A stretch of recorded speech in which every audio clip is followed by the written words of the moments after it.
এর মধ্যে 5টা গুণ থাকতে হবে। কয়টা? 5টা গুণ। ও যুবক, সব দলের যুবকরা বলবো, লীগ যুবক, দল যুবক, শিবির যুবক, যারাই এসো সকলে শিখে নাও, এই 5টা গুণ থাকলে আমাদের ভিতরে দ্বন্দ্ব কলহ থাকবে না। আমার নবীর সেই গুণ থেকে, নবীর গুণ থেকে নেওয়ার জন্য আমাকে দায়িত্ব দেওয়া হয়েছে। আর নবী পাককে এই গুণগুলো উম্মতের কাছে প্রকাশ করার দায়িত্ব দেওয়া হয়েছে। এই গুণগুলো হলো, 1 নম্বরে নবী পাককে যদি কেউ আঘাত করেছে, ক্ষমতা থাকতেও তা প্রতিশোধ নেন নাই। 1। 2 নম্বরে তাকে আগে মাফ করে দিছে, তোমারে মাফ করে দিলাম।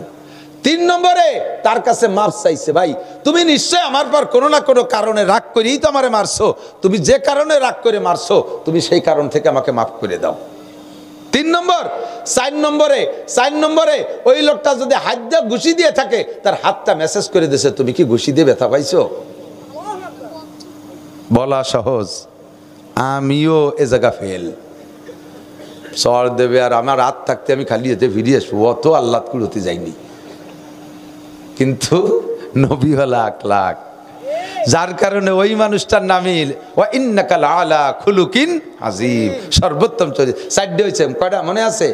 1 নম্বরে প্রতিশোধ না নেওয়া, 2 নম্বরে ক্ষমা করে দেওয়া, 3 নম্বরে ক্ষমা চেয়ে নেওয়া, 4 নম্বরে হাত মেসেজ করে দেওয়া, 5 নম্বরে তার জন্য দোয়া, আল্লাহ তোমার রসুলকে তোমার বান্দা না বুঝে মারছে, ও যদি বসতো তোমার রসুলের কত দাম, ও যদি বসতো আলেমের কত সম্মান, ও যদি বসতো পিসাবের কত দাম, তাহলে এভাবে গায়ে আঘাত করতো না।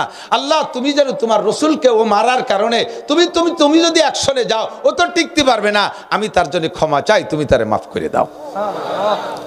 ওয়া ইন্নাকা লাআলা খুলুকিন আযীম, আপনি সর্বোত্তম চরিত্রের অধিকারী। একটু বলেন তো, বিশ্বে কি একটা মানুষও আছে ওই মানুষটা ছাড়া এই 5টা গুণের অধিকারী? সম্ভব? 2টে অলিও 3টে মিস, 3টে অলিও 4টে মিস। এভাবে আমরা সকলেই দুর্বল। এই নবীকে আল্লাহ তাআলা পাঠিয়েছেন।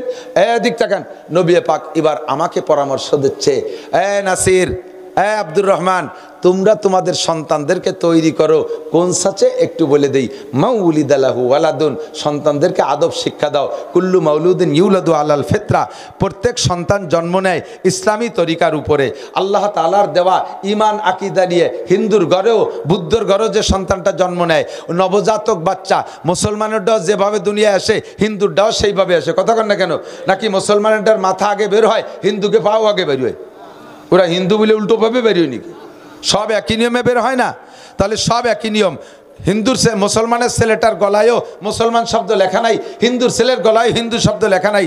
সবগুলো আল্লাহর কাছ থেকে, এই রুহের জগৎ থেকে প্রশিক্ষণ নিয়ে, ইমানি প্রশিক্ষণ নিয়ে দুনিয়ায় আসছে। কিন্তু আবওয়াহু ইউহাবিদানিহি ওয়া ইউনাসসিরানিহি ওয়া ইউমাজ্জিসানিহি, আসার পরে তার আব্বা মা কেউরে ইহুদি বানায় ফেলে, কেউরে নাসারা বানায় ফেলে, কেউরে মাজুসি বানায় ফেলে।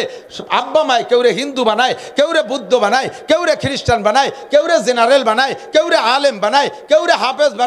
সব কিছুর গুরু হলো আব্বা মা। উস্তাদ কে? আব্বা মা। কাজেই আব্বা মা তোমরা জেনে নাও, কুল্লু কি বলা হয়, আন্নাস কুল্লুকুম রাইন। নবী পাক বলেন, তোমরা গার্জিয়ান যারা আছো সবাই রাখাল। সবাই রাখাল। বোঝেন তো? রাখাল, রাখাল বোঝেন না? পিছনারা একটু কথা কন, রাখাল বোঝেন? রাখালে কি রে? জসকোটে চাকরি করে রাখাল, সেনাবাহিনী। রাখালে কি করে? গরু ছাগল রাখে। তো আপনার 5টা গরু দিয়ে রাখাল রে বিকেলে ঘাস খাওয়াতে, সকালে পাঠাই দিয়েছেন, দুপুরে খাবার দিয়ে যে দুপুরে খাবি, ডাঙ্গাই খাবি, আর বিকেলে গরুর জন্য পেট টান টান ভরিয়ে নিয়ে আসবি। সন্ধ্যাকালে 5টা গরুই নিয়ে আসে প্রতিদিন। আর প্রতিদিন আপনি গোয়াল ঘরে যে 5টা গরু বুঝে নেন, 5টা গরু বুঝে নেন। হঠাৎ করে একদিন ওইরকম বুঝতে যাইয়া দেখেন যে আলী গরু 2টি আছে, আলী গরু 2টি আছে, বই চাষ করা যে বড় বলদ গরু আবাল, এ 2টি আছে। এবার কুরবানির সময় যে সারটা বেচবেন সেটাও আছে, গাইটাও আছে, কিন্তু গায়ের সাথে ছোট একটা মূলো বাছুর এ নাই। ও সাইডটা খাইছে ভালোই পেট টান টান, কিন্তু বাছুর নাই। আপনি বলবেন এই বাছুর কো? কাকা আসরের পরেতে দেখতেছি না, আসরের পরেতে দেখতেছি না। আপনি কি ওই রাখাল রে যত্ন সহকারে ঘরে নিয়ে খাইতে দেবেন? কি বলবেন? লাইট নিয়ে যা, লাইট নিয়ে যা, হেরিকেন নিয়ে বেরিও। যত রাইত আমার বাসুর চাই। বাসুর আনবি না, কালকে তোরে সাতরি রাটে বেঁচে বাসুর কিনবো। হাসেন কে? ঠিক কি ঠিক না?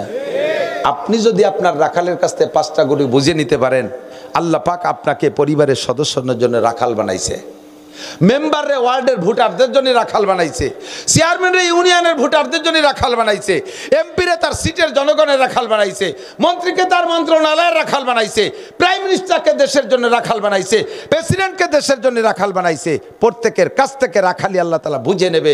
তোমার উম্মতের হক কট্টুক আদায় করছো, হয়ে যাও। আমি রাজাও না, বাদশাও না, এমপিও না, মন্ত্রীও না, মেম্বারও না, চেয়ারম্যানও না, তবে আমি সব আমার সংসারের সদস্যদের সামনে আমি প্রেসিডেন্ট, আমি চেয়ারম্যান, আমি এমপি, আমি মন্ত্রী।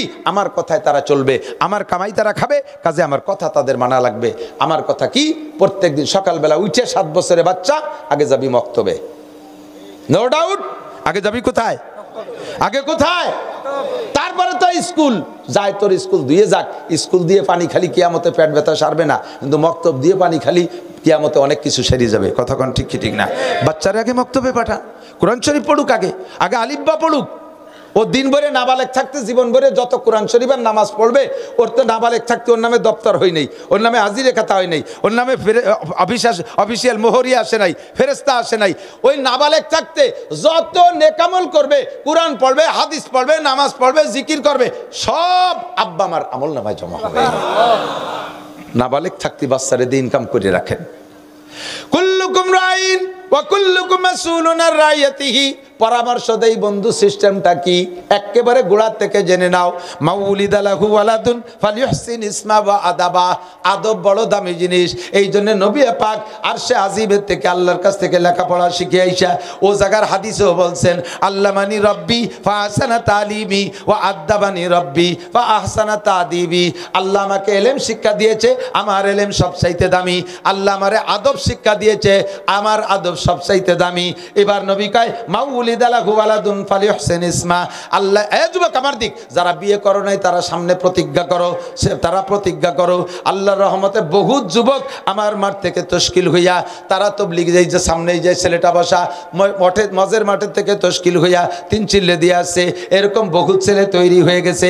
হাজার ছেলেরা আমার পরামর্শ অনুযায়ী বিবাহ করছে, আর সন্তান হওয়া পর্যন্ত, নাম রাখা পর্যন্ত, আকিকা করা পর্যন্ত আমার সাথে যোগাযোগ করে করে সব আমলগুলো করেছে। হুজুর এখন এখানে আসছি, এখন কি করতে হবে? বিয়ে করে আনছি হুজুর, এখনো স্ত্রীর গায়ে হাত দেই নেই। আজকে রাত্রে প্রথম সুন্নাত কি? বললাম অজু বানাইয়া স্ত্রীর কাছে যাওয়ার আগে, স্ত্রীর গায়ে হাত দেওয়ার আগে তুমি বাসর ঘরে বসেই যাই নামাজে দাঁড়াইয়া 2 রাকাত নামাজ পড়া স্ত্রীকে নিয়ে বাকি জিন্দেগির দাম্পত্য সুখী হওয়ার জন্য আল্লাহর কাছে দোয়া করো। আল্লাহ তোমার স্ত্রীরা তোমার ভক্ত বানায় দেবে। যাইয়া এরপরে যাইয়া দোয়া মুনাজাত করে স্ত্রীর কপালের থেকে একগুছা চুল তুমি নরম হাতে ধরবা, দইরা সূরা আলাম নাশরাহ লাগ এবং আয়াতুল কুরসি পড়া স্ত্রীর কপালে ফুঁক দিবা। জীবনে কোনোদিন স্ত্রী তোমার দিকে তাকাইয়া চোখ রাঙ্গায় কথা বলবে না, তোমার সাথে বেয়াদবি করবে না, তোমার কথা সবগুলো সে মেনে নেবে। মাঝে মাঝে রব্বানা হাবলানা মিন আজওয়াজিনা ওয়া যুররিয়াতিনা কুররাতা আয়ুন ওয়াজআলনা লিল মুত্তাকিনা ইমামা। এই মুনাজাত বেশি বেশি করবা। স্ত্রী তোমার আনুগত্য হয়ে থাকবে, তোমারে বাদ দিয়ে কেউ রে পছন্দ করবে না। তুমি যত দাইপো কালা হও আর তুমি যত বেডঙ্গা চেহারা হোক, একেবারে গাইতোর তালের কালা, বিলে কালার কালা হও, হাফসি মার্কা কালাও যদি হও, স্ত্রীর কাছে শুনবা তুমি কও তো আমারে কেমন দেখা যায়? কয় যে সালমান শাহর চাইতে ভালো দেখা যায়। আল্লাহ তার চোখের মধ্যে জাদু ঢুকাই দিয়েছে তোমার ওই মুনাজাতে। আর তুমি জিন্দেগিতে সুন্নতের বার আমল করবা না। তুমি যদি সালমান শাহর মতো নায়ক হও, দেখো না নায়ক বউ খালি ছোটে, মাসে একটা ছোটে, খালি ছোটে আর ছোটে, উদয় উড়িয়ে বাদামি তা নিয়ে নিয়ে সংসার ওই থায় নাকি? দোয়া করো আল্লাহর কাছে, নবী শিক্ষা দিয়েছেন। এরপরে তুমি স্ত্রীর কাছে যাওয়ার আগে দোয়া পড়বা, আল্লাহুম্মা জান্নিবনা শায়াতিন ওয়া জান্নিবিশ শায়াতিনা ফিমা রাযাকতানা। কারণ স্বামী স্ত্রী মিলনের সময় শয়তানে যে ডিস্টার্ব করে, শয়তানের সাথে সহযোগিতা করে, যদি শয়তানের সুযোগ পায় ঢোকার, তাহলে তোমার সন্তানটা শয়তানের চরিত্র হবে। এই জন্য দোয়া পড়লে শয়তানরে আগে ঘর থেকে তাড়ায় নাও। আল্লাহ যদি সন্তান দেয়, এরপরে সন্তানকে পেটে আসার পরে স্ত্রীকে পর্দার ভিতর বেশি রাখবা, বাহিরে ঘোরাফেরা করতে দিবা না। স্ত্রী যে রাত রাত্রে পেটে গর্ভধারণ করবে, ওই রাত্রের পরে সকালবেলা যদি বাহিরে বের হয়, আর যদি চরিত্রহীন পুরুষরা তার দিকে তাকায়, চোরে যদি ওই মহিলার দিকে তাকায়, পেটের বাচ্চার উপরে সেই চোরের বদনজর পড়ে, সন্তানটা চোর হওয়ার সম্ভাবনা থাকে। ডাকাতে যদি নজর করে, ডাকাতির চোখের ক্রিয়া পড়ে, সন্তানটা ডাকাত হওয়ার সম্ভাবনা থাকে। নায়ক নায়িকা যদি নজর করে, সন্তানটার উপরে ক্রিয়া পড়ে, সন্তানটা নায়ক নায়িকা হওয়ার সম্ভাবনা থাকে। গাঁজা করে, আবাকর, ফেন্সিডিল, হিরোইন কর, 12 বাদামিকে সামনে যদি বউটা যাতায়াত করে, তাহলে যারা নজর করবে সন্তানের স্বভাব সেরকম হওয়ার সম্ভাবনা থাকে। এর জন্য বউডারে সকালবেলা কোনো পিসাবের সামনে নিয়ে দাঁড় করতে হবে, তাও না। খুব সতর্ক। শরিয়াত মানবো তো A to Z, কথা বলেন না? শরিয়াত মানবো তো A to Z, ঠিক আছে তো?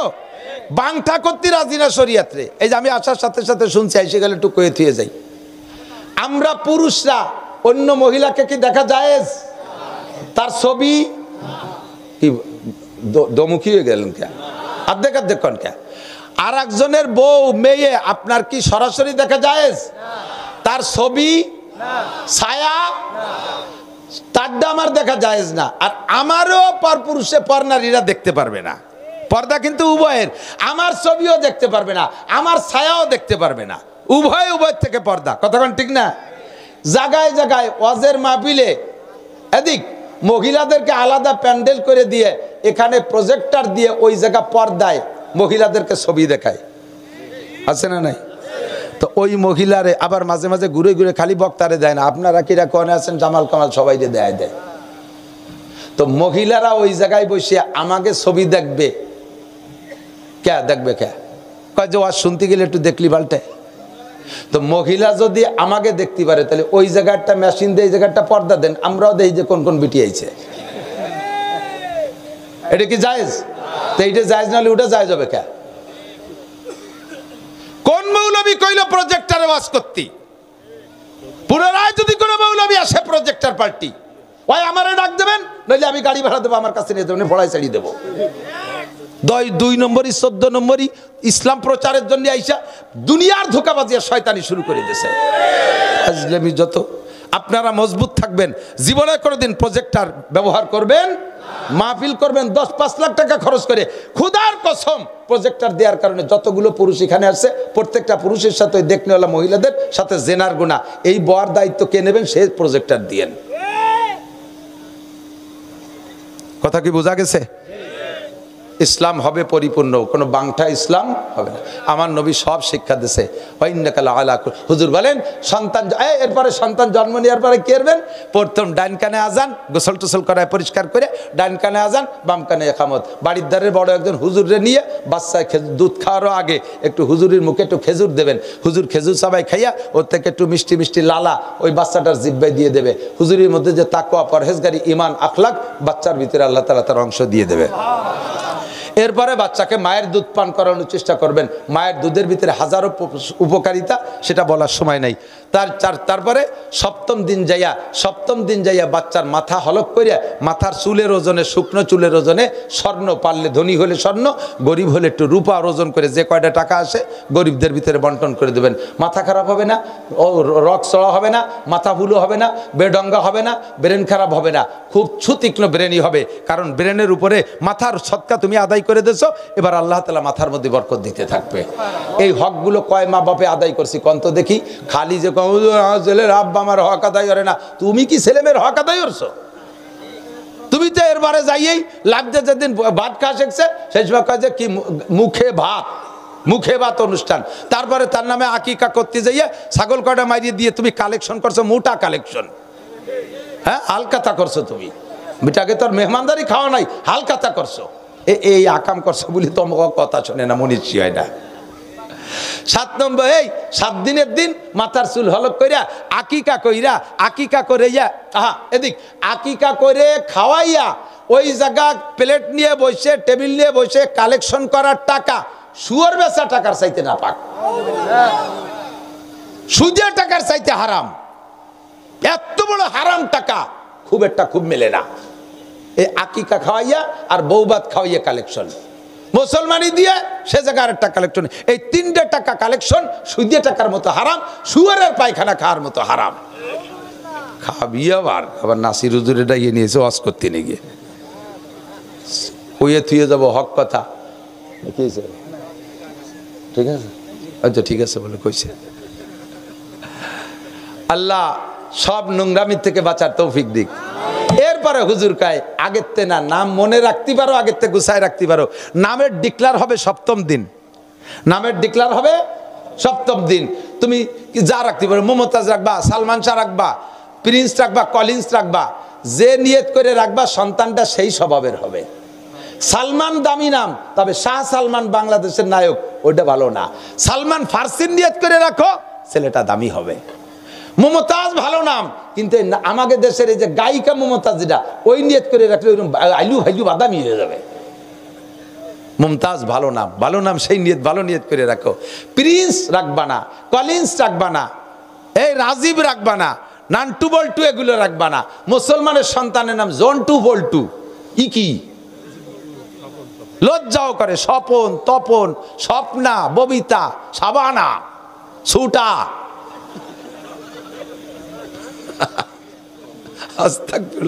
এখন পাই পার্স পাতি মোবাইল কম্পিউটার থাইল্যান্ড বলে রাজুরি আল্লাহ হেফাজত করুক নামের কারণে কি হবে জানেন হুজুর গায়ে ফালি হোসেন ইসমা নামে নামে জমে টানে এটা কথা আছে না আবার নামে টামে ভালোতেও টানে কিয়ামতের ময়দানে নামের ওসিলায় আল্লাহ তাআলা লক্ষ লক্ষ মানুষকে নাজাত দিয়ে দেবে আবার নামের কারণে ভালো ভালো মানুষও ধরা খেয়ে যাবে কাজেই নামটা সুন্দর করে রাখো এরপরে হুজুর বলেন আদাবা এ ছেলেরা আদিক আদব হুজুর বলছেন আদাব তারা আদব শিক্ষা দাও কি শিক্ষা দাও আদব শিক্ষা দাও আদব এর ছোট ছোট মাথায় মাথায় কয়ে যাচ্ছে এদিক তাকান আদব শেখো না এদিক তাকায় না বুড়োরা আর একদিক তাকায় বেড়াইব এ জায়গা হলো ছোটকে শিক্ষা আদব কি মিষ্টি ভাষায় কথা বলা শেখো সালাম করো আমি যদি তোমারে জিজ্ঞেস করি ছোটরা যারা আছো আসসালামু আলাইকুম বাপ আমি তো নোয়াপাড়া বাজারে যাব কোন দিক কয় শুনে না গইয়ে আরেকজনের কাছে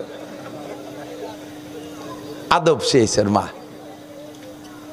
আমি আসার সাথে সাথে ও হুজুর কয় টিপ মারি আইছো আদব আমি বুঝছি যে তোর মাও বদমাইশ তোর বাপও বেয়াদব তোর গোষ্ঠীতে কোনো ভদ্রলোক আছে বলে মনে হয় না কতক্ষণ সালাম কি আসসালামু আলাইকুম বাপ কেমন আছো জি হুজুর ভালো আছি কোনো কিছু বলবেন হুজুর জি বাপ তুমি আমরা তো এদিক যাবো সাতর বাজার যাবো কোন দিক হুজুর এখান দিয়ে যান তবে যদি মনে করেন যে আমি সাথে গেলে হয় তাহলে আমি একটু আগাই দিই তোমার আমি সাথে নেব না তোমার এই কথাটাই আর বাঙ্গা দোয়া হবে আসমানে আল্লাহ এরে তুমি যুগ শ্রেষ্ঠ সন্তান বানাই দাও মোটরসাইকেল চালায় যে বা মুরব্বীকে পাশ দিয়ে ওই জায়গায় যে স্লো করবা হরেন দিবা না অনেক সময় আচানক হরেন দিলি বুড়োরা হতভম্ব হয়ে যায় আস্তে স্লো করে পাশে যে যদি সময় থাকে যদি সময় নাও থাকে ওই জায়গা স্লো করার তোমরা কি করো ওই জায়গায় আরো জোরে পিক আপ মারিয়ে দিয়ে দুলোই দিয়ে চোখ গুল্লো হয়ে গেছে বুড়ো আর বুড়ো সহে দেয় না গড়িতে খালের মধ্যে চলে গেছে যত দূর গড়িবে অতদিন তোমাদের দোয়া করতে যাবে আল্লাহ এই শয়তানগুলোর জন্য দুনিয়ায় থাকতে পারতেছি না ইয়া মরবে কবে না আমারে নেবা দুনিয়াতে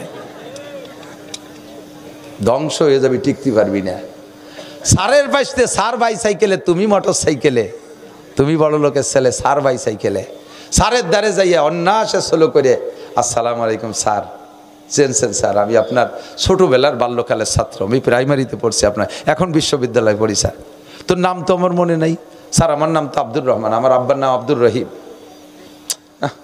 তো দাদার নাম আব্দুল খালেক মোল্লা ও হো স্যার তুমি কোথায় পড়ো বিশ্ববিদ্যালয়ে পড়ি স্যার আব্বার জন্য তো ওষুধ আনতে যাবো সাতর বাজারে আমি তো একটু ব্যস্ত স্যার অনুমতি দিলে আমি যাই স্যার আর নয় স্যার আমার সাথে আসেন আমি মোটরসাইকেল নিয়ে যাই স্যারও যাবে না তোমারও স্যার দাঁড়ায় রাখবে না অনুমতি দেবে এই কথাটা বলার কারণে স্যার যে দোয়া করবে বাংলাদেশের বিসিএসে তুমি 1 নম্বর হতে পারবা তুমি আলেমও 1 নম্বর হতে পারবা আর ও জায়গা যে মোটর স্যার তুমি সাইকেলে আসো আমি যাই স্যার কয় দাতাল যা কদ্দুর জাতি ভাই একটু পরে যে ট্রাকের সাথে বাড়ি খেয়ে শীতে পড়িয়ে গেছে আদব শেখো ভদ্রতা শেখো কথা বলা শেখো সালাম হবে বিনয়ের সাথে সালাম চট করে বেয়াদবি সালাম না আসসালামু আলাইকুম রহমতুল্লাহ বলেন মুসাফা হবে বড় বিনয়ের সাথে 2 হাত দিয়ে এই হুজুর দুর্বল মানুষ বিশাল এক জীবন আছে ছোট্ট খোট্টান দেশে গিরে রহিতে খুলিয়ে গেছে এই নেই তোমার আদব। তুই কোন স্কুলই পড়িস বাদামিয়া? এই তুই কোন কলেজে পড়িস? আমরা কি আদব শিস নেই? তোর স্যার কি রে? তোর স্যার পর্যন্ত বদনাম যায়, অথচ স্যার তো তোমার মতো বেয়াদব না। ভদ্রতার সাথে আসসালামু আলাইকুম রহমতুল্লাহ, হালকাটা জাকি হবে, হালকাটা জাকি।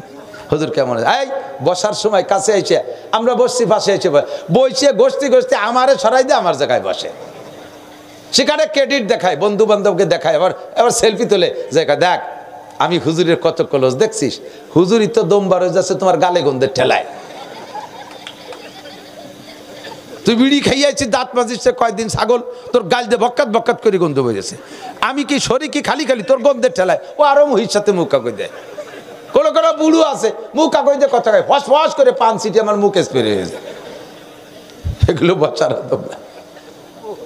আদব শিখাইতে হবে, আদব শিখতে হবে। ও আদবা আমি রাত বার করলেও শেষ হবে না। আমার নবীর আদর্শ, আদব, গোটা সুন্নাত সমস্তগুলো নবীর আদব। কথাক্ষণ ঠিক ঠিক না? বসার আদব শেখানোর জন্য একদা হযরত জিবরিল আলাইহিস সালাতু ওয়াস সালাম হুজুরের একটা মজলিসে এভাবে আসছেন।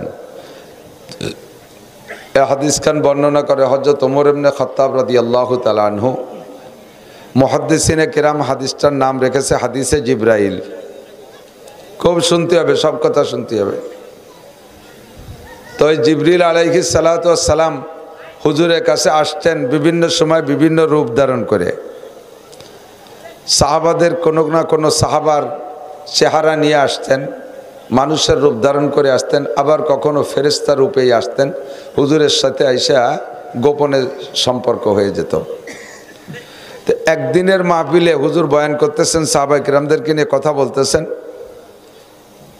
এর মধ্যে একটা লোক পিছিয়ে আসছে, ওই পিছনে দাঁড়ানো। আমি যখন আদ্যের দেখার ওই পিছনে দাঁড়ানো, 4-5 জন পিছনে দিক ফিরতেছে, সেই লোকটা মনে এই জায়গা আছে। এ জায়গা না তো সেই মাহফিলি।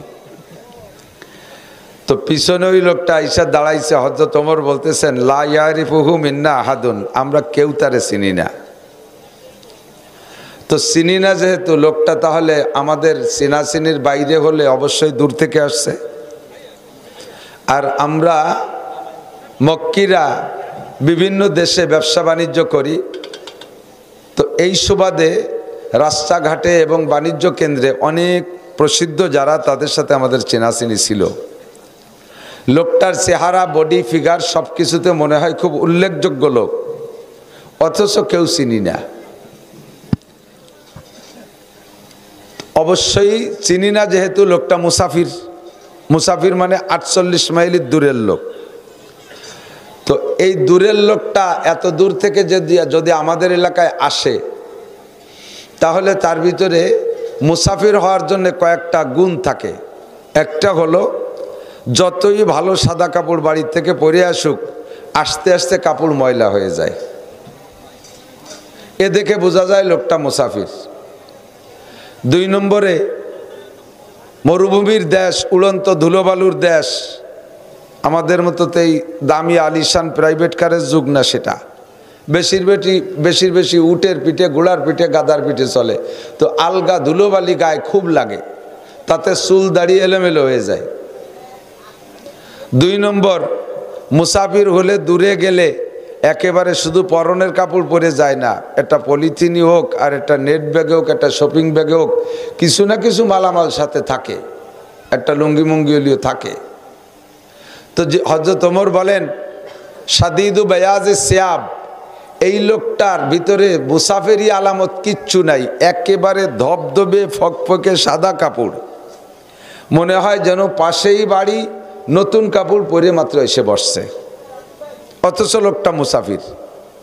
চুল দাড়ি আউলো কেশ বাউল বেশ হয়ে যাবে, এলোমেলো হবে, তাও না। শাদীদু সাওয়াদি শার, চুল দাড়ি এত কালো আর কেমন যেন তেল শুয়ে পড়তেছে, চিকচিক করতেছে, তার চেয়েও মনে হলো না যে মুসাফির। আবার চিনি না। আবার সাথে কোনো ব্যাগেজও নাই, খালি হাত, তার চেয়েও মনে হয় না মুসাফির, আবার মুসাফির। লোকটা পিছনে জায়গা পাইলেন, পিছনে তো মাঠ খোলা, ও জায়গা না বসে খালি উকি মারতেছে, সামনে কোনো ফাঁকা জায়গা আছে নাকি। তো হযরত ওমর বলেন, সামনে তো ফাঁকা জায়গা থাকার কথা না, কারণ হুজুর যখন বয়ান করতেন তখন আমাদের মধ্যে আর হুজুরের মধ্যে লোহা আর চুম্বকের মধ্যে একটা আকর্ষণ হয়ে যেত। টেবিলের উপরে 1000 পাওয়ারের একটা চুম্বক রাইখা সারা টেবিলের ছোট ছোট টুকরা লোহা যদি ছড়ায় রাখা হয়, ওই লোহাগুলো জায়গায় থাকতে পারে না, আস্তে আস্তে ওই চুম্বকের দিকে মিশতে থাকে। তো নবী পাক সাল্লাল্লাহু আলাইহি ওয়াসাল্লাম চুম্বকের মতো বয়ান করতেন। আমরা যে যেখানেই ছড়ানো সেখানে বসা থাকতাম, খালি ওই বয়ানের আকর্ষণে আগাতে থাকতাম। আগাইতে আগাইতে আমাদের দুইজনের মাঝখানে একটা আঙ্গুল ঢুকানোর ফাঁকা থাকতো না। বলবেন না একটু সুবহানাল্লাহ? সাহাবীওয়ালা স্বভাবের পর খুশি হইয়া আশ্চর্য হইয়া সুবহানাল্লাহ বলতে হয়, কারণ আমাদের তো সে আমল নাই। আমি সেই কিস্সাটাই বলতেছি, অথচ সে জায়গা কোনো চুম্বক আর লোহা নাই, একটুও কেউ আগেই না পাইছই না। যার যার জায়গায় সে নিজে চুম্বক সেজে বসে রয়েছে। পাশার তলের মাটি চুম্বকটা নিয়ে ধরছে তো উঠতে পারতেছে না। যুবকরা আরো আতাল কুড়িয়ে হয়ে গেছে। আতাল কুড়িয়েছে নেন না, আতাল কুড়িয়ে ব্যাখ্যা দেবো না। আতাল কুড়িয়ে মানে আতাল কুড়িয়ে নড়তে চড়তে পারে না। তো এরপরে সবকিছু শিখেছে। দিক তাকান, আমি শেষ অংশটা আগে কয়ে নেই। আগে এই ঘটনাটা কেন ঘটলো, ওই লোকটা চলে যাওয়ার পরে শেষ অংশ আগে বলছি, খেয়াল করতেছেন সবাই? ওই লোকটা চলে যাওয়ার পরে হুজুর বলতেছেন, আতাদরুনা মান হাজা, এই যিনি আসলেন আর এতক্ষণ গল্প হলো উনি চলে গেলেন, ওনাকে চিনো তোমরা? তো সাহাবাই কিরাম কিছু আজ পাইলেও কিছু অনুভব করলেও ওনাদের স্বভাবই ছিল, হুজুর যদি এরকম কখনো প্রশ্ন করতেন যে তোমরা কেটে জানো, তোমরা কেটে বোঝো, তোমরা কেটে চেনো, চিনলে জানলে বুঝলেও বলতেন আল্লাহু রসুল আলামু, আমরা আমাদের চাইতে আল্লাহ আল্লাহ রসুলই ভালো জানে, আমরা যা জানি জানি তার চাইতে আল্লাহ আল্লাহ রসুল ভালো জানে। তো ভালো জানার সামনে আমরা মন্দ জানা আল্লাহর একটু আদাবিদে জানা কব কেয়া কথা কান। আর আমাদের স্বভাব কি, চার দোকানে বসে রয়েছে বড় একজন আলেম, আর একজন এসে জিজ্ঞেস করছে, হুজুর এইভাবে এইভাবে তো বউ তালাক দিছি, তা কি হবে? হুজুর কোয়ার আগে আশপাশের আর বিড়ি খা মুফতিরা আরে হতো জাগিয়ে দেয়, সে হুজুর আবুডুবু খেয়ে যায় ওর মধ্যে। কতক্ষণ এত গণফতোয়া দেওয়া যাবে না। প্রত্যেকটা বিষয় আপনার সামনে কোনো আলেম থাকলে, আলেম না আপনার থেকে একটু বেশি জানে বলে যদি মনে হয়, আমরা উলামায়ে কেরাম একসাথে 10-20 জন বসা, কেতে কেউ কম না, কেতে কেউ কম না, ভিতরে ভিতরে এর মধ্যে যদি বাহিরে থেকে কেউ ফতোয়া জিজ্ঞেস করে, সবাই মাথা নিচে বসেছে, আল্লাহ আর একজন কইয়ে সারিয়ে যাক, আমি ওর মধ্যে মুখ দিতে যাব না। এরপরে খানিক সময় ঠেলাঠেলি হয়, মুফতি সাহেব আপনি করেন, আপনি দিয়ে আমার চেয়ে আগে মুফতি, কয় না তাহলে আপনি করেন, কয় না আপনি দিয়ে আমার চেয়ে সিনিয়র। এইভাবে পুরো দাওয়ার ঘুরিয়ে টুরিয়ে আসে, শেষে একজন সিদ্ধান্ত নাম নিই করেন। আর পাবলিক মুফতিরা ছাড়িয়ে ফেলে দেয়, কইয়ে ও কার না হোক করতেই হবে। তো হুজুর জিজ্ঞেস করছেন, তোমরা জানো এই লোকটা কে? সাহাবায়ে কেরাম টের পাওয়া সত্য বললেন, আল্লাহু রাসূলুহু আলামু, আল্লাহ আল্লাহ রসুলই ভালো জানে। তো যেহেতু সাহাবায়ে কেরাম সারেন্ডার করেছে, হুজুর বলে দিলেন, ইন্নাহু জিবরিল আলাইহিস সালাতু ওয়াসসালাম, উনি জিবরাইল, তোমাদের মতো লোকাল কেউ না। উনি যত দূর থেকে আসুক, উনি আসছে কত দূর থেকে? সিদরাতুল মুনতাহা থেকে। সিদরাতুল মুনতাহার উপরে জিবরাইল যাইতে পারে না। সিদরাতুল মুনতাহা কত দূর? সাতর বাজারের পরেই, যত দূর হওয়া দরকার অত দূর। সেই জায়গাতে আসছে, মরুভূমি পেরিয়ে আসছে, 7 আসমান পার হয়েছে, বাইতুল মামুর পার হয়ে আসছে। এত মাইল পথ আসার পরও তার কাপড় ময়লা হয় না, কারণ উনি জিবরাইল। উনার চুল দাড়ি ময়লা হয় না, উনি জিবরাইল। উনার লুঙ্গি নষ্ট হওয়ার ভয় নাই, যেটা সাথে লুঙ্গি রাখতে হবে। আমাকে তো যার ভাতে এক জায়গায় পেশাব করতে যে পায়খানা করে দিলে গেল কাম, এই জন্য ভাওয়ারটা রাহা লাগে সাথে, ঠিক না? উনার গোসল করা লাগবে না যে গামছার সাথে রাখা লাগবে, ওযু মুসা লাগবে না যে গামছার সাথে রাখা লাগবে, এই জন্য অতিরিক্ত ব্যাগ বুক সাথে নাই। ইন্নাহু জিবরিল। কেন আসছেন? আতাকুম ইউআল্লিমুকুম দীনাকুম, তোমাদের কাছে এসেছিলেন তোমাদেরকে দিন শিক্ষা দেওয়ার জন্য। কাজেই যে কথাগুলো কয়টা হলো নামাজে, এগুলোই তোমাদের দিন। তো জিবরাইল এসে যেহেতু দিন শিখাইছে, ওই কথাগুলো যদি আমি বলি, ওখান থেকে সাহাবায়ে কিরামদের যদি শিক্ষণীয় থাকে, আমার আপনারও শিক্ষণীয় আছে না নাই? মাইক্রোফোনের সাউন্ড একটু কম বোঝা যাচ্ছে কেমন যেন, বুঝছো? এমনি মাইক বলো, দূরে আওয়াজ যাচ্ছে। বক্তাদের হলো মাইক্রোফোন থাকতে হবে সুন্দর, আর ওই বক্সা কি বন্ধ করে দিচ্ছ নাকি, ওটা ঠিক রাখতে হবে। আমাদের তো প্রত্যেক দিন আমাকে পুঁজি এলো এই মাইক, এইটা যদি এইটা ঠিক কিরমিন বানারো না, এই জন্য 200 টাকা কম হবে সেই সন্ধ্যে এই পর্যন্ত, একটু না হলে আমরা পারি না। আল্লাহ তো সাহাবাই কেরামের শিক্ষণীয় বিষয় ছিল সেখানে, আমাদেরও আছে না নাই? কথা বলেন। ওই কথাটাই আমি নকল করি একটু, তারপরে হজের দিকে যাই। তো আইসা ওই লোকটা কিভাবে বসলেন, পিছনে জায়গা আছে, বসলেন না কেন? বসলেন না, শিক্ষা দিচ্ছেন যে বক্তার শ্রোতা বসার পদ্ধতি কি, এটাও শিখাবেন। আমাদের এলমে নবাবী, এলমে শরিয়াত, উলুমে নবাবী, উলুমে শরিয়াত, উলুমে ইসলাম, এটা আমাদের ভিতরে আসে সিনা টু সিনা। বলেন সিনা টু সিনা। এরও সূচনা ওই লোক দিয়েই। গারে হেরায় নবী আলাইহিস সালাতু ওয়াস সালাম 40 দিন ইতিকাফে ছিলেন। 40তম রাতটা লাইলাতুল কদর, ফাতাহু জিবরাইল, ওই রাত্রে জিবরাইল আসছে রাত দুপুরের পরে। আইসা মানুষের রূপ ধারণ করে আইসা, পরিচয় টরিচয় কিছু দেয় নাই। যারা গিয়েছেন গারে হেরায়, যারা গেছেন তারা দেখছেন, এখন তো নিচে যে আজিজিয়া, শহরের নাম আজিজিয়া, বহুত বিল্ডিং ঘরবাড়ি হয়ে গেছে। হুজুর যখন ওখানে ছিলেন এই 40 দিনের ভিতরে নিচে কোনো ঘরবাড়ি নাই।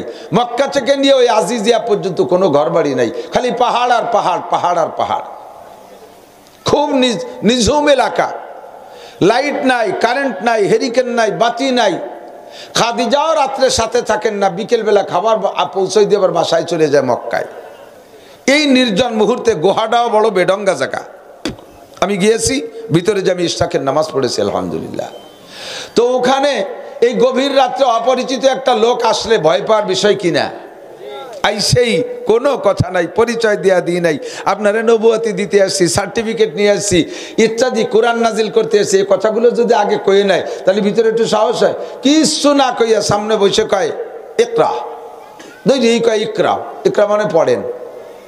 হুজুর কাঁপতে কাঁপতে কয় মা নাবি কারিন, আমি তো পড়তে পারি না, আমি তো কোনো মক্তবে যাই নেই, কেজি কিন্ডার গার্ডেন কোনো জায়গা পড়ি নেই, দুনিয়ার কেউ আমার একটা অক্ষর শেখাই নেই, আমি কীভাবে বলবো? সুম্মা কালা ইকরা, আবার কয় পড়েন, আবার কয় মা নাবি কারি, আমি পড়তে পারি না। ভাই বিশ্বাস করেন আমি পড়তে পারি না। সুম্মা কালা ইকরা, আবার কয় পড়েন, বললাম না বিশ্বাস করেন আমি পড়তে পারি না। ফাগাত্তা জিব্রাইল মা সাদরিহি, হুজুরকে ধরে বুকের সাথে একটা চাপা দিয়েছে। চাপাটা তো কি সাইজের দিতে হবে, জিব্রাইলের কাছে তো আন্তর্জাতিক কম্পিউটার আছে, মাপিয়ে ঝুপে হালকা চাপও দেয় নাই। যে দুই টুকরা নরম মাটিকে যদি মিশাইতে হয়, দুই টুকরা নরম মাটিকে যদি মিশাইতে হয়, এমনি সোয়াই দিয়ে ছাড়িয়ে দিলে কি মেশে? জোরে ঠাসা দিয়ে একটু ঠাসা দিতে হয়, আবার জোরে ঠাসা দিলে ছেড়াই বেড়াই নষ্ট হয়ে যায়, ঠিক না? তা একটু পরিমাণে চাপ দিতে হবে যে দুটো মেশে, সেটুক পরিমাণে বুকের সাথে মিশে চাপ দিছে। তাতেই চাপটা এমন হয়েছে হুজুরের মনে হচ্ছে যেন এই পাশের যে পাঁজরের যে হাড়, এগুলো মসমস করে ভেঙে যাওয়ার মতো লাগতেছে। আবার ভাঙ্গার আগেই ছেড়ে দেবে জিব্রাইল, জিব্রাইলে তো মাপকাঠি দিয়ে আছে। জিব্রাইল বুকের সাথে চাপ দিয়ে ছেড়ে দিছে। এবার কয় ইকরা বিসমি রাব্বিকাল্লাযী খলাক, খলাকাল ইনসানা মিন আলাক, এমনি এমনি বেরোয় যাচ্ছে মুখ দিয়ে। চাপ দিয়ে ছেড়ে দিছে, ভিতরের থেকে ঢুকে গেছে। সিনা বা সিনা আ যায়, সিনার থেকে সিনার মধ্যে আসে। খাতা কলমে লিখে দেয় নাই, মুখেও পড়াই দেয় নাই, বুকে চাপ দিয়ে ছেড়ে দিছে। আর জিব্রাইলের সিনার মধ্যে যে ইকরা বিসমি ছিল, সেই ইকরা বিসমি মুহাম্মদুর রাসূলুল্লাহ সাল্লাল্লাহু আলাইহি সাল্লামের সিনার মধ্যে ঢুকে গেছে। আপনারা যারা মোমেন মুসলমান, এই কথাটা কি আপনাদের 100% বিশ্বাস হয়েছে? বিশ্বাস হয়েছে? এটা অসম্ভব। বলেন সম্ভব না অসম্ভব? যারা এই কারবার বিশ্বাস করে না, তারা গাল ভরিয়ে একেবারে দাঁত বারোই দিয়ে 12 মাড়ি বারোই দিয়ে চেদ্রায় আসে। পাও কথা পাও কয় মৌলবী। 10টা বছর পড়ালাম, 4টে প্রাইভেট মাস্টার, তারপরও ছেলে পাস তো দূরের কথা ফেলও করতে পারে না। ফেল করতে তো কিছু ভালো লাগে, তাও পাইনি। আর বইয়ের সাথে চাপ দিয়ে ছাড়িয়ে দিয়েছে, আর বড় আলেম হয়ে গেল। শুধু ইকরা বিসমির 5 আয়াত মুখস্থ হয় নাই, সিনার সাথে চাপ দিয়ে ছেড়ে দেওয়ার সাথে সাথে জিব্রাইলের সিনার থেকে ওই রাত্রেই আমার নবীর সিনার ভিতরে পুরো 30 পারা কোরআন শরীফ চলে গেছে। আল্লাহ, যারা বিশ্বাস করে না আর ব্যঙ্গ করে এই কথাটা নিয়ে, তাদেরকে একটা যুক্তি দেই। যুক্তি তো যুক্তিবাদী নাম তুই একটু দ্বিতীয় হয়তো দুটি একটা। এই মোবাইলের ভিতরে 32 জিবি একটা মেমোরি আছে, মেমোরি কার্ড। এইটার ভিতরে 5 বছর ধরে লোড দিচ্ছি। আজকে আর একটা মোবাইল কিনলাম, ওইটার ভিতরে 32 জিবি একটা মেমোরি, এটা খালি। এইটার ভিতরের মেমোরিতে যা আছে ওর মেমোরিতে নিতে এটারে লোড দিতে 5 বছর লাগছে, এটাতে ওইটার মধ্যে নিতেও 5 বছর লাগবে না? নীতি কি কি লাগবে? এটা জোরে জোরে কবে অন করে দেওয়া হবে, আর ও শুনবে, তারপরে মুখস্থ করবে। ব্লুটুথ কানেকশন দিয়ে দুডেরে বুকের সাথে বুক মিশে দিয়ে একসাথে বালিশ ছাড়া শোয়াই তুলি, এর ব্যাটে যা আছে সব ওর ব্যাটে চলে যায়। যায় যায় তো মানুষ তোমার একটুক একটা মাথা, বিলের মাথার মতো একটা মাথা, ওর মধ্যে ওয়াটাকখানি গিলু।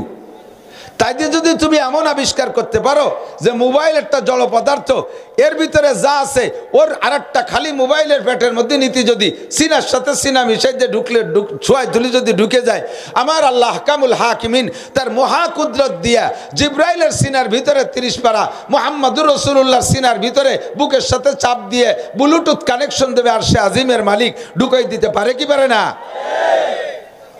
তুমি এবার বলো এর ব্যাপারে কি জবাব দিবা? ফামা জওয়াবুকুম ফাহুয়া জওয়াবুনা, তুমি যে জবাব দিবা আমারও সেই জবাব। তোমাদের প্রযুক্তি আমাদের কোরআন হাদিসকে ক্লিয়ার করে দিচ্ছে। আমরা বলতাম জান্নাতের ভিতরে, কষ্ট হচ্ছে? আমরা বলতাম জান্নাতের ভিতরে বৈশা, এখন বলতাম না বলি টলি ছাড়িয়ে দিচ্ছি তা না, এখনো বলি, আরো বলবো মরা পর্যন্ত। কেমন কি বলবো? জান্নাতের ভিতরে বসে থাকবেন, আপনার জান্নাতটা হবে যারা ছোট গরিব জান্নাত। আপনাকে এলাকায় সবচেয়ে গরিব মানুষের বাড়ি কত বিঘে? 20 বিঘে না? খালি ঘরের ভাষার টুক তলের টুক, একটুক না? তো জান্নাতের ভিতরে সবচেয়ে এরকম গরিব মানুষ যে লোকটা জান্নাতে যাবে না, তারপরে আর কেউ নাই, মারিয়ে ধরিয়ে বাড়ি দুড়ি খাইয়ে টাইয়ে কোটি কোটি বছর মানে সেবা হয়ে গেছে। এরপরে আবে হায়াতের মধ্যে গোসল করে ফিরে মুনিশির গন্ধ হয়েছে, তারপরে তারা বেসতে দিছে। এই লোকটা পাবে এই দুনিয়ার মতো 10 দুনিয়ার সমান জায়গা। তালি বড় লোক বেসতে আলাদা কত পাবে? বড় বড় আলেম উলামা পীর মাশায়েখরা কত জায়গা পাবে? হাফেজ সাহেবরা কত পাবে? মৌলানারা কত পাবে? সাহাবায়ে কিরাম কত পাবে? নবীরা কত পাবে? এত বড় বড় বেস্টে আপনার আব্বা পড়ে গেছে প্রায় ধরেন এরকম 20-22 বেস্টের ওই পাশে আপনার আব্বার বাড়ি, আর আপনি পড়ে গেছেন এরকম 20-22 বেস্টের এই পাশে। এখন আব্বার সাথে কথা কবেন, আব্বার সাথে কথা কলি কিভাবে কথা কব? অদ্ভুত যাওয়া সম্ভব না, বাস টাস নাই, মোটরসাইকেল নাই, একান্ন সিমন করিমন বেস্টের মধ্যে নাই, কি দিয়ে যাব? কথা কব কিভাবে? টেলিফোন। এই জায়গায় বসে বাপের সাথে কথা কবা, বাপ ওই জায়গায় বসে জবাব দেবে। কাজে তাই তালি তাহলে কত জোরে কওয়া লাগবে, মাঝখানে তো আর সবাই কানতালা লেগে যাবে জোরে চিল্লেই করতে গেলি। কয় যে না তা লাগবে না, সেটা প্রমাণ হলো তোমার এই আবিষ্কার। জাপানে বসে কথা কও, আমেরিকা বসে কথা কও, দুইজনে কথা কও, কি ফিস ফিস করে কও, মাঝখানে কেউ শোনে না, দুইজনেই শুনে শুনে পেরে মাথায় ফেলতেছো। দুনিয়ায় যদি তোমার বুদ্ধি দিয়ে এই বানাতে পারো, আমার আল্লাহর কুদরত জান্নাতের মধ্যে এমন হতে পারে কি পারে না? আমাদের নিয়ে ঠাট্টা করে আর ব্যঙ্গ করে, কয় বাপের কবরের উপরে দাঁড়াইয়া কুলুসুরও বড়, আর সেই কুলুসুরও তোমার বাপের কবরে যায়। কোনো জায়গায় যেতে একটা ফুটো জানালা রাখলি না, ঢুকবে কোন জায়গায় দিয়ে? কয় তোর যে জায়গায় যে ঢোকে আমার আব্বার কবরে সেই জায়গায় যে ঢোকে। আমেরিকার থেকে মোবাইলই টাকা পাঠায়, বাংলাদেশের মোবাইলই ঢোকে কি ঢোকে না? ঢোকে। টাকা ঢোকার সময় দেখা যায় এ টাকা কি উড়ি উড়ি এসে ঢোয়ে? যদি উড়িয়ে এসে ঢুকতো তাহলে ইন্ডিয়ান দাদা বাবুরা হয় না জাল ভাইতে ধরে রাখতো না? একটা পাতেন কেউ? এ কোন হুক ভাগ দিয়ে ঢুকলো? তোর মোবাইলে আমেরিকান টাকা যে ভাগ দিয়ে ঢোকে, আমার আব্বার কবরের ভিতরে কুলুসুরে সেই ভাগ দিয়ে ঢোকে। কতক্ষণ ঠিক ঠিক না? এই জায়গায় বসে বলবেন সুবহানাল্লাহ, বলেন আরেকবার, আরেকবার। বড় বড় 3টে গাছ বেস্তের মধ্যে লাগানো হয়ে গেছে, এ আর আয় ফাঁকা আর একটা লাগানো হয়ে গেছে। এ লাগানো তিতালে রয়েছে। কাজে বিসি ফাটাইছো কার কাছে? তুইও যার কাছে ফাটাইছিস, আমিও তার কাছে ফাটাই। এই যে ইদানিং আবার নতুন করে শুনতে, আমি আগেও বলতাম, শুনলাম পত্রিকায় পড়ছি রকেট মঙ্গল গ্রহে যায়, যাইতে 6 মাস লাগে। ফ্লাইটের পরে কয় মাস? 6 মাস। রকেট অনেক বড় না, বিমানের মতো, এই যে যাত্রীবাহী বিমানের মতো অত বড় না। তো যাত্রীবাহী বিমান 600 যাত্রী নিয়ে বাংলাদেশ থেকে রওনা দেয় আমেরিকা। একবার টাঙ্কি ভরে যে তেল নেয় এই বিমানে, এই এক টাঙ্কিতে 16 ঘন্টা আমেরিকা উড়ে যেতে পারে না। মাঝখানে যাই আবার দুবাই বা আরো একটু আগায় যাইয়া কোনো না কোনো এয়ারপোর্টে নামে ওখান থেকে ফুয়েল নেওয়া লাগে, তেল নেওয়া লাগে। এত বড় বিমানের এত বড় টাঙ্কি যদি এক টাঙ্কিতে আমেরিকা না নিতে পারে, ছোট্ট একটুকু একটা রকেট, ওই রকেটের প্যাটের মধ্যে তো অত বেশি জায়গা না, ওর তো ছোট্ট একটা ট্যাঙ্কি। ও উড়ার পরে একটানা 6 মাস ওড়ে, 6 মাস উড়ার পরে সে মঙ্গল গ্রহে যাবে। এতদিন পর্যন্ত উড়তেও তেল পায় কোন জায়গা? মাঝে কি আকাশে কোনো জায়গা পাম্প আছে? কথা কয় না। কোনো জায়গা কি চার দোকান আছে? কোনো জায়গা একটু চা খালো, একটু তেল টল নিয়ে 2 দিন জিড়িয়ে টিড়ে অবিরাম উঠতে থাকে। তো মাঝে আকাশে যাই ওর তেল ফুরোই গেলি পায় কোন জায়গা? ও তেল নাই কোন জায়গা?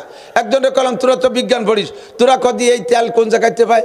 ও খানিক চিনতে রে কয় যে অন্ত তেল নাই কিভাবে? আপনার মাথার মধ্যে ভাও কথা ঢোয়ে কয়তে ওরা যেভাবে পারে যাগ্য, না পারে না যাগ্য, পড়ি টড়ি মরুগ্য।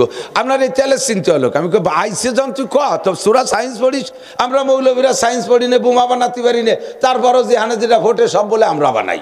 তো তোরা কচু ভরি কি বানাইছিস তাই কয় তেল কয় ভাই? ও ভাই ও জানা নাই, ও কইতে ফিরে এসে আবার নিয়ে যায়। তো গাই নিয়ে এসে গেলে তো ওই জায়গা গেলে আবার ঘুরে শেষে কি রে কয়, তারপরে জানি। পরে আমি পাইছি যেখানেই যাক আকাশের জমিনে রকেটটাকে উড়াই দিয়া বিজ্ঞানীরা কম্পিউটার নিয়ে বসে থাকে।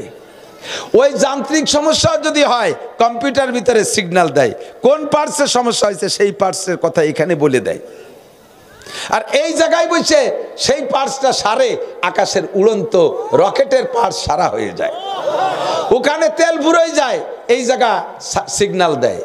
জমিনের মধ্যে তাদের সামনে টাঙ্কি আছে, এই টাঙ্কির মধ্যে তেল দিয়ে বাটনে চাপ দেয়, আর ওই রকেট আকাশের যেখানে থাকুক সেই জায়গা তার টাঙ্কির মধ্যে তেল ঢুকে যায়। আরে তোমার আবিষ্কার যদি এমন হতে পারে, জমিনের হুটের মধ্যে তেল দিলি যদি রকেটের টাঙ্কির মধ্যে তেল ঢোকে, তাহলে আমি এই জায়গায় বলছি সুবহানাল্লাহ কব, জান্নাতের মধ্যে গাছ লাগানো হইতে পারে কি পারে না? ফামা জবাবুকুম পাওয়া জবাব না, তুই যে জবাব দিবি ওইটাই আমার জবাব। নবী আলাইহিস সালাতু ওয়াস সালাম এদিক প্রমাণ করছে সিনার থেকে সিনা এলেম আসে। কতক্ষণ তো দুইটা সিনা যদি লোক মনে আছে কোন ভদ্রলোক, ওই ভদ্রলোক এই টাইনি টুনি সামনে আনতেছে কেন? উনি ওই জায়গায় বসে চিন্তা করলেন, হুজুরের সিনার সাথে আমার সিনাটা কাছাকাছি না হইলে এলেম আমদানি রপ্তানি করে সুবিধা হবে না।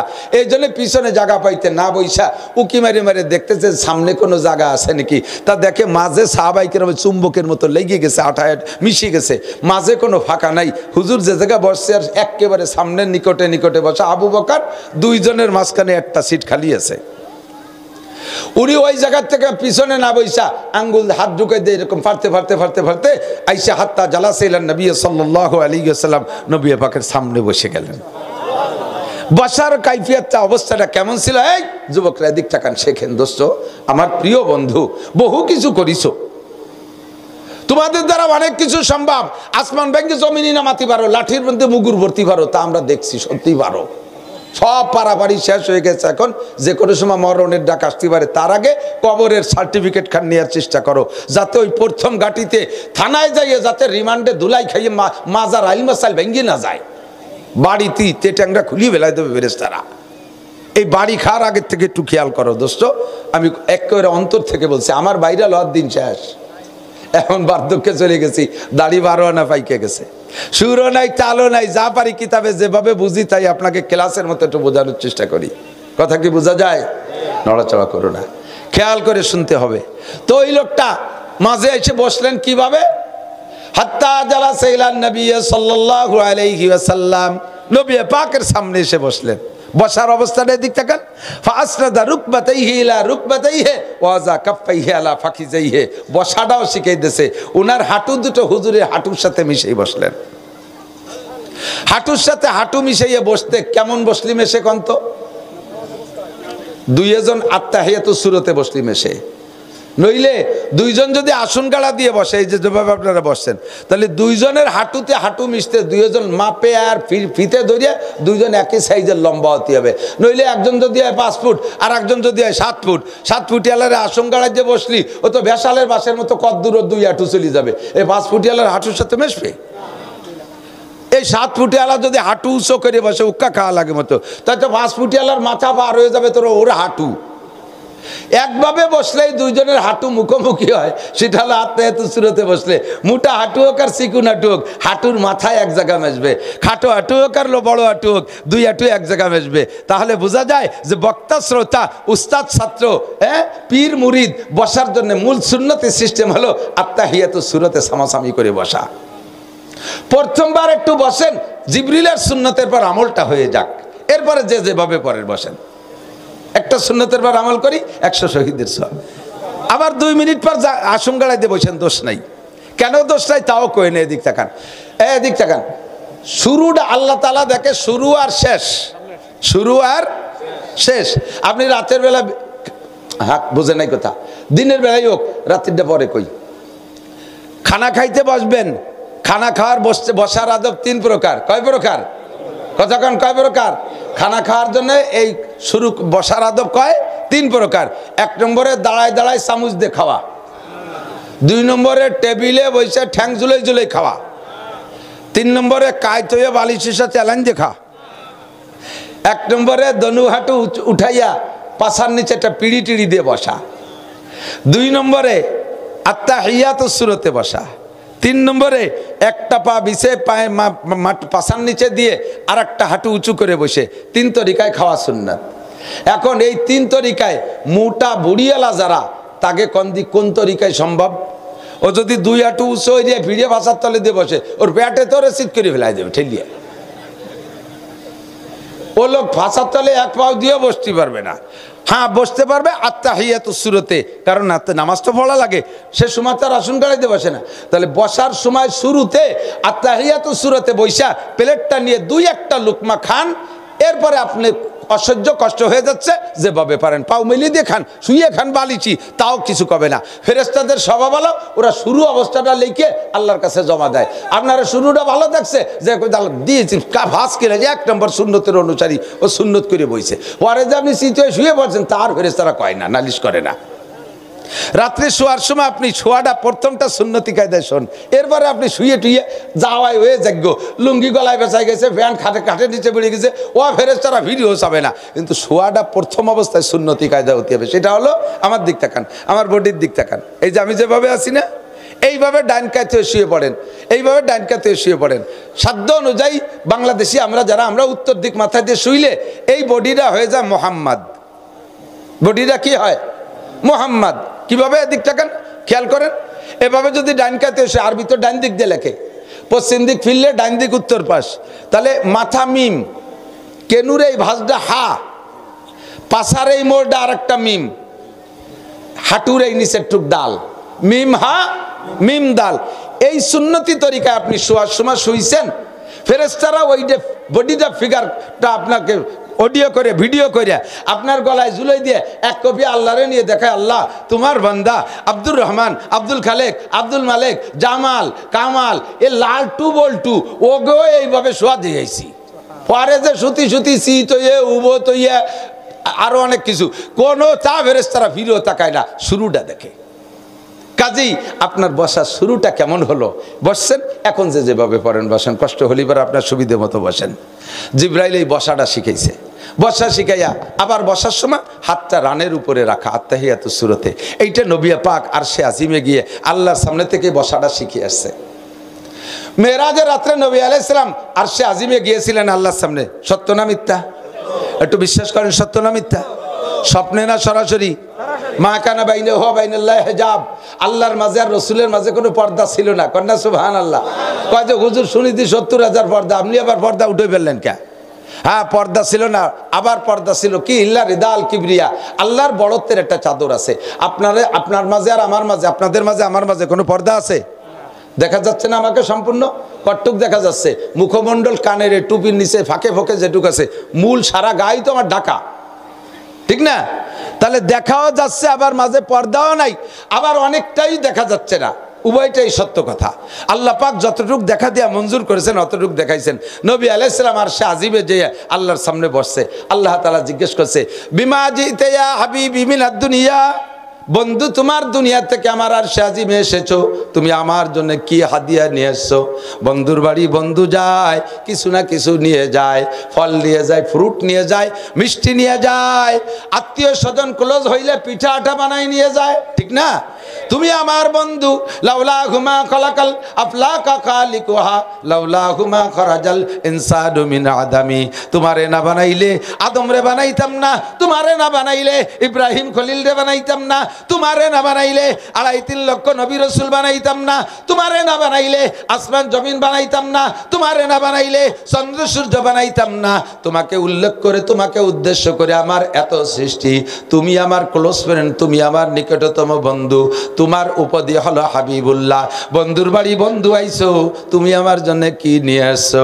নবী পাক সাল্লাল্লাহু আলাইহি ওয়াসাল্লাম দুনিয়ার কোন ময়রার দোকানেতে মিষ্টি নেয় নাই, সৌদি আরবের থেকে খেজুর নিয়ে যায় নাই, স্ত্রীকে বইলা কিছু